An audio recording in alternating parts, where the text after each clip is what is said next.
A quarta característica de uma igreja viva que nós encontramos nesse texto é que uma igreja viva tem a capacidade de superar dificuldades. O texto diz que eles removeram parte da cobertura do lugar onde Jesus estava. Eles poderiam ter desistido.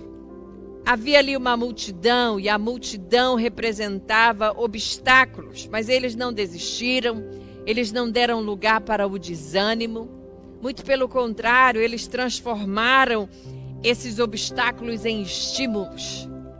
Não podemos permitir que os obstáculos do dia a dia que nós encontramos nos impeçam, inibam a nossa criatividade, nos encha de desânimo, nos impeça de servir, de conduzir as pessoas até a presença de Jesus. Eu amo uma frase de Tim Keller que ele diz o seguinte: os teus problemas não podem lhe impedir de servir. Jesus lavou os pés dos discípulos no caminho para a cruz. Sabe, eu tenho aprendido uma coisa na minha vida. Quem quer servir remove obstáculos. Quem não quer servir cria obstáculos. Se você está esperando circunstâncias favoráveis para servir o melhor tempo na sua vida, você nunca vai servir. Porque além das multidões, eles também tiveram que enfrentar um outro grupo de pessoas que estava ali, chamados de mestres da lei ou escribas. Os escribas eram indivíduos com muito estudo, com muito conhecimento. Eles dedicavam boa parte da sua vida aos estudos, à interpretação da lei. Eles eram altamente qualificados em todas as interpretações orais da lei. Por que eles estavam lá?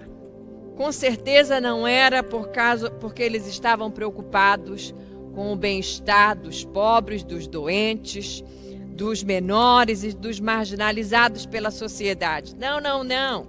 Eles eram os guardiões da ortodoxia, eles eram os defensores apenas do seu conceito, do conceito de verdade que eles possuíam. E infelizmente nossas igrejas também estão cheias de escribas.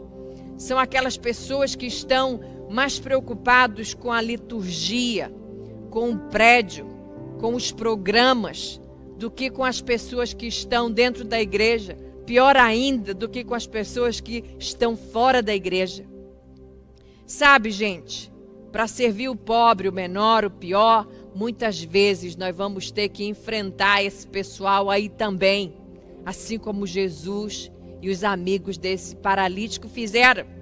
Nós temos uma grande oportunidade diante dessa pandemia de agir como um sinal do reino de Deus. Historicamente, a igreja de Jesus nunca se escondeu diante das calamidades, diante das guerras, das pandemias e epidemias, muito pelo contrário. Existe um livro fascinante de um professor de sociologia chamado Rodney Stark. O nome do livro é O Crescimento do Cristianismo.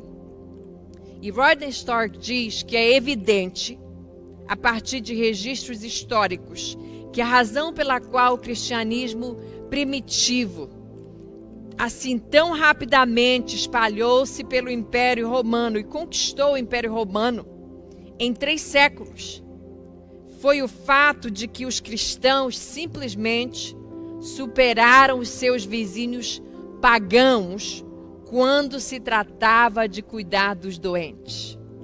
Os pagãos achavam que a coisa mais sensata a se fazer era não ter nenhum contato com as pessoas doentes.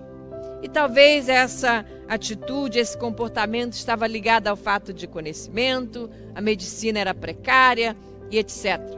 Mas os cristãos tinham uma abordagem completamente diferente. Eles entendiam que ser cristão significava cuidar dos doentes. E eles fizeram isso na certeza de que as suas vidas e o seu futuro estava seguro, estava garantido em Cristo. Eles se aproximaram da doença com uma cosmovisão cristã, com uma cosmovisão do reino. Proclamação, demonstração. Nós temos a oportunidade de fazer a mesma coisa nesse momento.